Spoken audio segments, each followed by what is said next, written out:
मौजूद सामीन अस्सलाम वालेकुम रहमतुल्लाहि व बरकातुहू। जितना बहुत खूबसूरत बोल रहे थे, दिल को छू जाने वाली बहुत सारी बातें कहीं। किसी ने खूबसूरत कहा था कि एक बार मास्टर ने बच्चे से कहा था कि जन्नत की मिट्टी लेके आ जाओ, और दूसरे दिन पूरी क्लास खाली हाथ आई, एक बच्चे के हाथ में मिट्टी थी। तो पूछा मास्टर ने कि ये मिट्टी कहाँ से लाई? तो कहा मैंने माँ के पाँव के नीचे से ये मिट्टी लेके आया। अभी यहाँ पे वन साइडेड रहा, आप माफ़ कीजिएगा, वुमेन एम्पावरमेंट की बात की, तो मैंने कहा कि किसने सबक दिया? ये आप अगर 500 हिजरी में चले जाएं तो हज़रत मोहम्मद मुस्तफ़ा सल्लल्लाहु अलैहि वसल्लम ने हमको सबक दिया कि बराबरी के लिए जंग लड़िए। वो सबसे ज़्यादा प्यार अगर करते थे तो हज़रत फ़ातिमा से करते थे। और आप पढ़िए कि जब हज़रत फ़ातिमा उनको मिलने के लिए आती थी तो हजूर उठ जाते थे। हजूर कभी भी नहीं बैठे। जब भी फ़ातिमा आई तो ये मोहब्बत और ये प्यार का जज्बा अगर किसी से सीखना है तो आप मोहम्मद मुस्तफ़ा सल्लल्लाहु अलैहि वसल्लम के करैक्टर को पढ़िए। आप उसके बाद आप अभी मॉडर्न में आइए तो राजा राम मोहन राय पढ़िए। कौन था, किसने लड़ा, सती सिस्टम के खिलाफ कौन लड़ा? ये बहुत सारे लोगों ने जंग लड़ी और आज की तारीख में बराबरी आ रही है। आज कल्पना चावला कौन थी? वो औरत थी, वो चांद पे चली गई।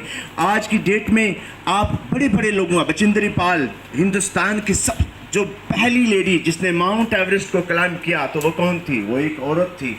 देखिए दोस्तों, यकजाती और मोहब्बत और प्यार का जज्बा, जिस जज्बे के लिए 1847 में जब हिंदुस्तान आज़ाद हुआ तो हिंदुस्तान के लोगों में आपके बीच में एक गुलदस्ता छोड़ रहा हूँ, और उस गुलदस्ते में बहुत सारे फूल हैं। उस फूल में हिंदू भी है, मुसलमान भी है, सिख भी है, क्रिश्चियन भी है, और अगर एक भी फूल मुरझा गया तो पूरा का पूरा गुलदस्ता ख़राब हो जाएगा। इसको ज़िंदा रखने के लिए हम सबको काम करने की ज़रूरत है। जहाँ आपने कहा कि इंसानियत की बात कही, आपने कहा तरबियत की बात कही, तो तरबियत कहाँ से मिलती है?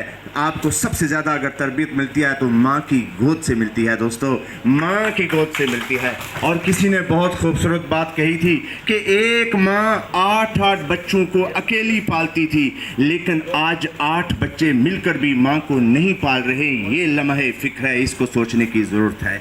एक दौर में जब बच्चा खाना नहीं खाता था तो माँ तड़प उठती थी, चिल्लाती थी, डॉक्टर के पास जाती थी कि मेरे बच्चे ने खाना नहीं खाया। और आज वही माँ तड़पती है कि काश मुझे मेरा बच्चा खाना खिला दे। ये समाज में बुराइयां आ चुकी हैं और हम सोचते हैं कि हमारे समाज में कैसे इन बुराइयों को ख़त्म किया जा सकता है। दोस्तों, अगर ख़त्म करना है तो आप लोग ख़त्म कर सकते हो, आप नौजवान ख़त्म कर सकते हो, क्योंकि जो ताकत आपके पास है, जो विजन आपके पास है, जो एनर्जी आपके पास है और जो तजर्बा बुजुर्गों का है, अगर ये दोनों जुड़ जाएं तो आप एक मिराकल कर सकते हैं, एक इनकलाब ला सकते हैं। और इस इनकलाब को लाने के लिए किसी ने बहुत खूबसूरत बात कही थी कि मंजिल मिले न मिले मुझे इसका गम नहीं, मंजिल की जुस्तजू में मेरा कारवां तो है। और हिम्मत तब तक नहीं हारिए जब तक आप मंजिल पे ना पहुंच पाओ, क्योंकि बड़ी खूबसूरत बात किसी ने कही थी कि पहाड़ से निकलने वाली नदी कभी भी रास्ते में ये नहीं पूछती कि समुंदर कितना दूर है। वो चलती रहती है, चलती रहती है, चलती रहती है, और एक वक्त आता है कि जो अपने मंजिल मकसूद पर पहुंच जाती है। आप भी एक ड्रीम लेके रखिए। और कोई कहे कि आज की डेट में भी डिस्क्रिमिनेशन हो रही है on the basis of caste, on the basis of colour, on the basis of religion या on the basis of sex, तो हमें इसके खिलाफ जंग लड़नी चाहिए। और बहुत खूबसूरत बोल रहे हैं। मैं ज़्यादा देर आपके और हमारे मौजूद शख्सियात जो यहाँ पे बोलेंगे उनके बीच में हायल नहीं रहूँगा। मैं सर सैयद एजुकेशन मिशन, सच में ऑनेस्टली स्पीकिंग बहुत अच्छा काम कर रहे हो दोस्तों।